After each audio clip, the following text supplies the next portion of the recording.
India is today positioning itself as a Vishwamitra. Cultivating friendships for a large power like India is never easy. Smaller partners need both constant reassurance and non-reciprocal handling. Our presence in the world order today also attracts competition. Sometimes friends have other friends who may not necessarily be ours. It is therefore essential that we never confuse convergence for congruence. Our contemporary realism is projected as some kind of inherited dogmatism. This is really a mind game at work. What is freedom for one can apparently become interference from the other. India is today positioning itself as a Vishwamitra. We seek to be friends with as many as possible. This obviously generates goodwill and positivity towards us. It is reflected in the growing contribution we make to global good, and indeed in the closer engagement with the international community. In some ways, this is diplomacy 101. You could even say common sense. If you look deeper, there are cultural and historical factors at work as well, including the fact that we are not a dogmatic civilization. There is a capability aspect as well, which accounts for the self-confidence with which we approach the world. Now, because we are friendly, does this automatically mean that we have many friends?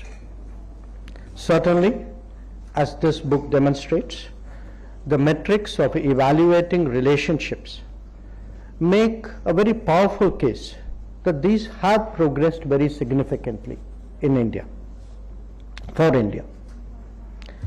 Yet it is important not to overstate, not to oversimplify, and not to over-assume. Life is more complicated than that. Now, the term friends itself has a certain quaintness, a certain, I would even say, an innocence to it. The truth is that relationships develop when interests intersect or at least converge. Undoubtedly, sentiment and values do play a part, but not when divorced from interests. This is the story of each one of the ties that Professor Sriram Chaulia has examined.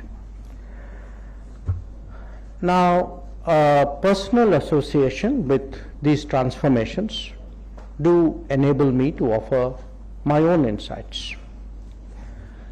Three of them, US, Japan, and Australia, have benefited from the Quad. They are actually examples of overcoming the hesitations of history. Two, UAE and Israel, are from a region that is being engaged comprehensively at last.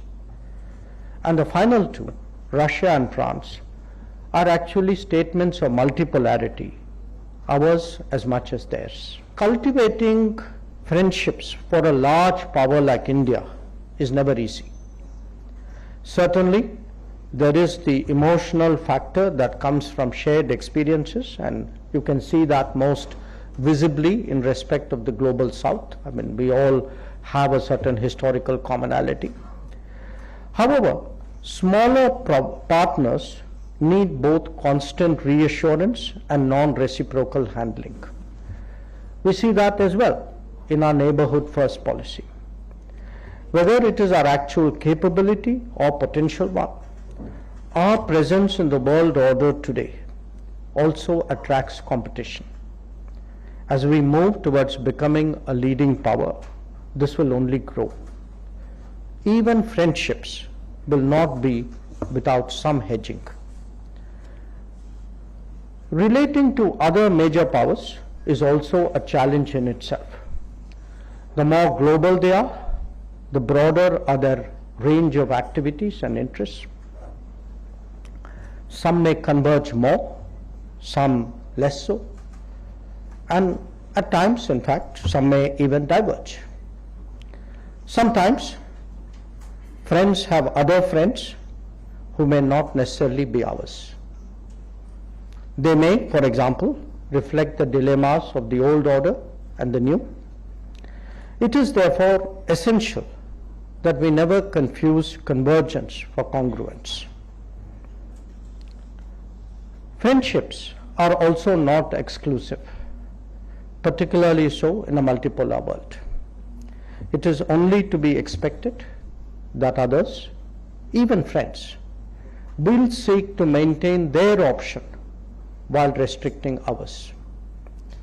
You will from time to time hear that our contemporary realism is projected as some kind of inherited dogmatism.